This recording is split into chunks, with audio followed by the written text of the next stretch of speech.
История полна удивительных и забавных деталей, о которых вам не расскажут в учебниках. Сегодня 8 фактов, которые вас точно удивят. И поверьте, иногда история бывает очень смешной.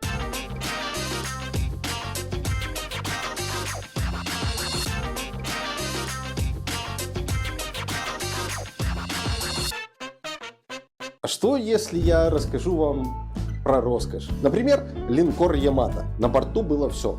Госпиталь, библиотека, парикмахерская и даже баня. Ну это уже какой-то круизный лайнер, скажете вы. Японское командование было уверено, что наличие бани поднимет моральный дух и боевую эффективность экипажа. Это был самый большой корабль своего времени, 263 метра в длину и экипаж 3000 человек. Представьте, стоите вы на палубе, раскуриваете сигару, пьете кофе, вокруг война, корабли тонут, а у вас по расписанию расслабляющая баня, где Мичман старательно похлопывает вас винтиком. Конечно, эта роскошь не спасла корабль. В апреле 1945 года его потопил за пару часов массированный налет авиации. Вот так даже ванна, баня, сауна или что бы там ни было, не помогут от авиаудара. Подлодка утонула из-за туалета.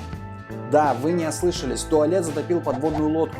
На немецкой подводной лодке У-1206 стоял суперсовременный туалет под давлением. Не этот. Вот этот.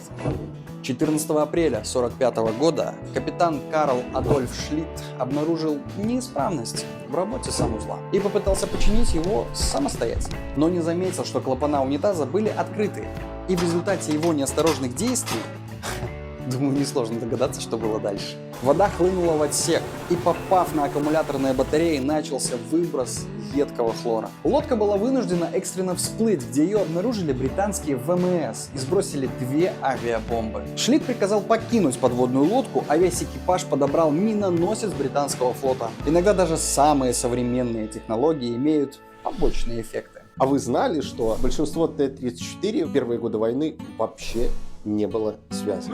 Командиры общались флажками, жестами и, возможно, догадками. Только командирская машина, имеется в виду главная машина в колонии, имела радиостанцию для связи со штабом, остальные шли за ней и просто догадывались, что она собирается делать. Представьте, пыль, трупы, танки горят, деревни, отсюда янычары бегут, и вы ждете, пока сосед поднимет маленький флажок, который еще в целом нужно заметить. Советские танки стали эффективнее только в 1943 году после установки радиостанции 9Р на каждую машину. Интересно, что флажки иногда создавали больше комичных ситуаций на поле боя, чем серьезной тактики. А вы знали? Знаменитый выстрел крейсера «Аврора», ставший символом революции, был холостым. Вечером 25 октября 1917 года корабль стоял у Николаевского моста. Боеприпасов не было, и поэтому стреляли учебным зарядом. Звук услышали тысячи людей, и именно он стал сигналом к штурму Зимнего дворца. Но на самом деле штурм уже шел, просто история красиво переписала факты. Сегодня этот выстрел стал одной из самых узнаваемых легенд, доказывающих, что звук иногда важнее попадания. Розовый камуфляж линкоров. И вы можете посмеяться, но это было. Во время Первой мировой войны некоторые линкоры красили в розовый цвет. Оттенок назывался Маунтбеттен Пинк, в честь адмирала Маунтбеттена, который придумал, видимо, этот цвет. Краска помогала сливаться с горизонтом на рассвете и закате, когда небо окрашивалось в серо-розовые тона. Похожий оттенок использовался на некоторых эсминцев, но от него решили отказаться из-за узкой степени применяемости. Однако идея розового камуфляжа стала одной из самых необычных страниц морской истории. Как говорится, мода модой, но война войной. В Японии в конце Второй мировой войны пытались создать подводную лодку с крыльями для атаки на США. Ввиду плачевного положения японцев в конце Второй мировой войны проект сочли невозможным в реализации. Вот только в стране Советов ничего невозможного не было. В 60-х в СССР построили лодку, которая могла летать под водой. Проект 661 «Анчар». Эксперимент с титановым корпусом и гидрокрылами. Она развивала до 44 узлов под водой. Это свыше 82 км в час, если что. Кстати, этот рекорд не побит до сих пор. Но за скорость пришлось заплатить. Корпус трескался, шум демаскировал лодку, а стоимость была вообще как у целого авианосца. И вот так подводный самолет стал реальностью, просто слишком дорогой для своего времени. Летающий танк Антонова. И речь не о песне Юрия Антонова. Это реальность, господа. В СССР пытались сделать летающий танк. Проект Антонова А-40 предусматривал планер-крылья, прикрепленные к легкому танку Т-60. Танк буксировал бомбардировщик ТБ-3, сбрасывал его над полем, и при приземлении у танка отбрасывались крылья, и он вступал в бой.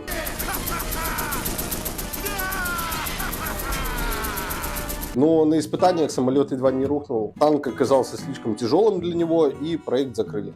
Иногда инженерная фантазия обгоняет здравый смысл. А вы знали, что еще до Второй мировой войны в СССР в 1939 году решили построить собственный авианосец? Проект назывался «71», а сам корабль базировался на корпусе тяжелого крейсера «Измаил». Идея была смелая. Палубная авиация, ангары, катапульты, но страна только оправлялась после индустриализации. И опыт Первой мировой войны говорил и подсказывал, что стране больше нужны танки и артиллерия. Проект был заморожен. Через 30 лет, благодаря адмиралу Горшкову, идея авианосца снова ожила, и на свет появились такие авианосцы, как Киев, Минск и адмирал Кузнецов. Вот так даже отложенные проекты могут стать настоящими инновациями в будущем. Вот такие удивительные, забавные и порой странные факты хранит история. От бань на линкоре до туалета, который решает судьбы людей. Мир военной истории удивительный. И если вы хотите побольше таких подборок, ставьте лайки и подписывайтесь на канал. Ну и, конечно, оставляйте комментарии. А в следующем выпуске вас ждет еще более невероятная история.